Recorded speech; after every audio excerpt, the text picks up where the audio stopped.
going on, everybody out there? This is Popular Stranger, and we are back at you again today with another Madden 24 Ultimate Team video. In today's video, we're going to be going over a brand new feature that you can be using to find out the value of every card in your binder and make it easier to make coins. Now, if you guys enjoy this video, if you like it, if it helps you out, make sure you go ahead and click that thumbs up button. Shows a lot of support on the channel, helps the videos get noticed. Also, if you're brand new here, you're searching on YouTube for Mut 24 content, whether it's how to make coins, how to get free players, how to build your Ultimate Team, you found the right channel for everything. Stay a while, click that subscribe button, turn that notification bell on as well so you guys are alerted when we drop additional videos. Let's get right on into it. So finally, after a very long wait yesterday, the Madden 24 Companion App was released and is available now. Unfortunately, it sounds like people who are on old gen systems cannot use it or are continuing to get some type of error saying that they're not a valid user. So if you are getting that, it's probably because you don't have a next gen system. Yesterday, we did put out a full video,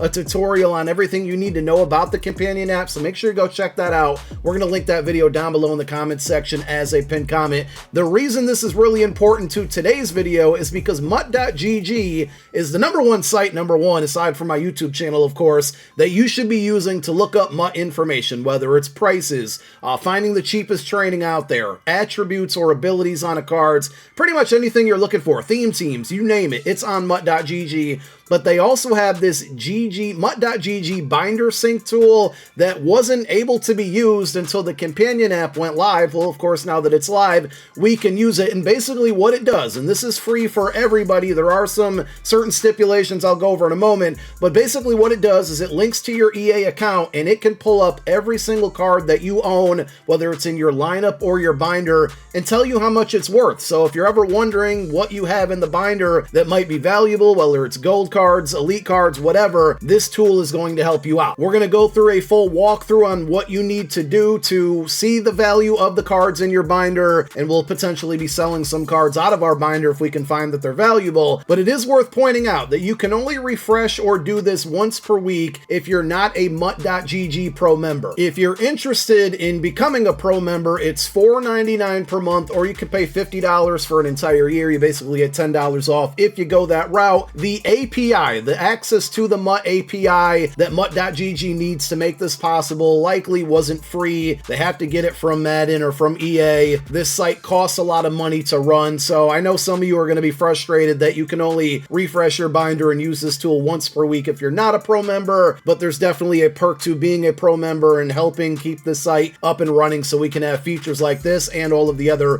free features that are on the website. So we're going to go ahead and do somewhat of a live demo on how you can utilize this. Go ahead and click get started. It's going to, kind of give you a rundown of everything you can expect. One thing that is absolutely important and 100% necessary is a Google Chrome binder sync extension. If you don't have that installed, or if you're not using Chrome, you're not going to be able to do this. And I believe also you cannot use this from a cell phone, even a Chrome browser on your phone. It actually has to be done on desktop. If you look at the get started paragraph down at the bottom, it says the first step is to install Google Chrome, and it gives you a link to do that. And then you'll need that binder sync Chrome extension. You can click the word binder sync and it will install that for you as well. So we're going to go ahead and click sync binder now. At this point, if you're doing it for the very first time, you're likely going to get some type of pop-up or needing to gain access to your account, whether that's logging in through your PSN or Xbox ID or your EA ID. Pretty much the same thing you use to log into the Companion App and to log into MutRewards.com. That's going to grant the access to Mut.gg to pull up the information on your account to see all of the cards. Now, I have multiple accounts that are linked to this same EA ID. So I have an Xbox account, my PlayStation, and a PC, but I don't play on PC. Of course, we're going to go ahead and click PlayStation here, and then it gives you the option between 4 and 5, because remember, they have separate markets. I don't even know if it's going to work on PS4 because the Companion App itself has problems with old gen systems. So just kind of giving you some warning on this, and it's going to take a moment, but eventually it will pull up all of the items that you own. So if you take a look towards the upper left here, you can see my coin count, my training count, and then that third number to the right, the 8 million number, is, I believe, the total value of your entire binder. So that's cards that you have in your lineup and cards that are not in your lineup, basically everything out there. Now, to the right of that, there is a refresh binder option. So because I'm a Pro member, every 5 minutes, is I can refresh it, meaning if I go and open up a bunch of packs and come back to it and hit refresh, all of those items will now appear. More than likely, either our coin count or our training count would go up if we sold or quick sold those cards, and it would definitely increase the total value of your binder if you're adding in new cards. Next to the binder tab, and I mean there's tons of tools and utilization here, there's an auction tab. This one is going to go through all of the cards that you are able to auction off and tell you the value right next to it. So we have 85 overall Brandon Ayuk Team of the Week card. We're hanging on to this because we want to use it for a Team of the Week set for tomorrow's content drop, but it tells us on average this goes for about 121k. The total market value to the right of that, I believe, is basically what I have in my binder that's sellable, that's not on my team or not in use. Cards that I can't sell are not factored in to that number. So if I hypothetically sold everything that's on this list, I could make 1.6 million coins, and that would still be keeping my team intact that I use on the field. We'll come back to this tab in selling cards in a moment because I want to show you some different filters. Next to that, you have training. So this is going through and telling you all of the cards that you have in your possession and the ratio basically that you would have to quick sell it versus the average cost of the card. And I think the main rule of thumb you would want to follow here is you would sell the cards that have a high training ratio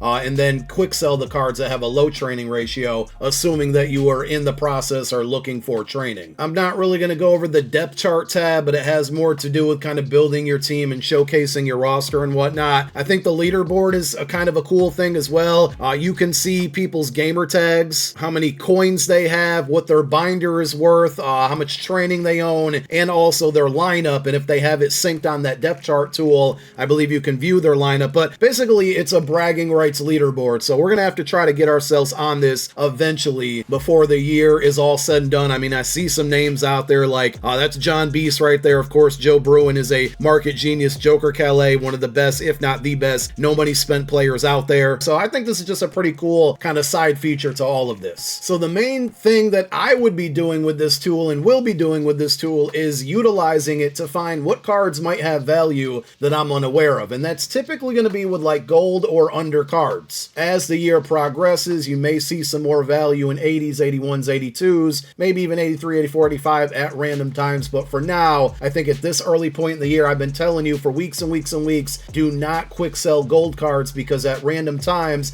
they're going to have good value, whether it's for theme teams or promo exchange sets, whatever. So let's use the filters over to the right here to find all of our gold cards. There isn't an actual filter for like gold, elite, etc. So we're just going to put OVR in for 70 to 79. That's what a gold card is, whether it's a core gold or from another program, those are all golds. That's really all you're going to have to do because by default, it sorts by the most expensive card versus the least expensive card. You do have other sorting filters down there like quick sell value, overall, and date acquired if you want to use those for whatever reason. We're going to leave them blank and we're going to click apply filters, and now we can see all of the 70 to 79 overall cards that we own and the value from top or most expensive down to the lowest. So if I wanted to go through and start selling cards that are in my binder based off of this information, you know, I could have this pulled up on a computer screen or whatever you're going to do to be able to see the information, and then go over to my binder, and we saw Khalid Kareem was the first card in that list on Mut.gg. This card is in my binder. We saw that it sold for 5,000 coins. I could go ahead and select the card, go to auctions, and list it blindly for 5,000 coins, or maybe even 4.9k. It's really up to you on the exact amounts that you want to list these for. If it's exactly what's on here or slightly under,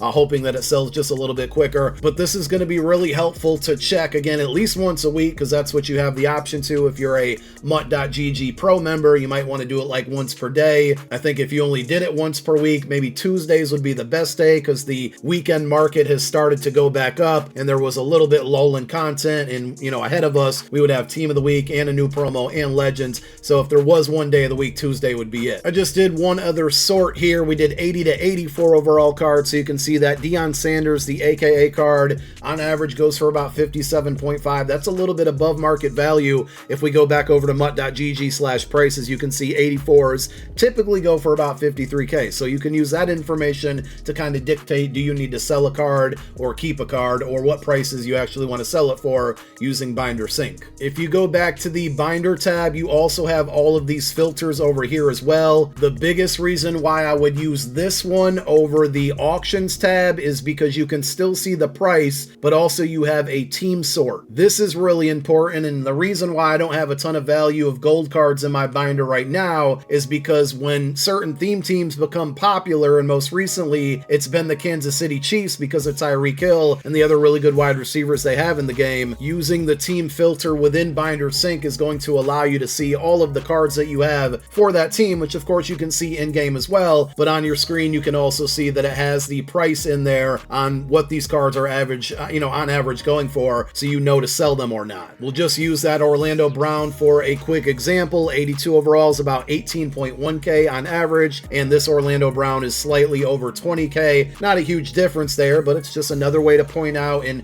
use all of these tools and resources to make the most coins. When the year first started, the Seahawks had the most popular theme team, so their golds were way up in price. Like I said, most recently, the Chiefs and the Dolphins, because of Tyreek Hill, have started to go up. The Ravens have a pretty good one. 49ers and Raiders are always going to be out there. I think Cowboys will have a really good theme team this year, and eventually the Eagles should as well, as they do each and every year. So these cards could fluctuate in price, and this is just another great tool that's going to let you know that information. So make a habit of checking it out there. Hopefully you guys find some really good value in your binder, and thank you so much for tuning in to another video. My name is Popular Stranger. I'm out. Peace.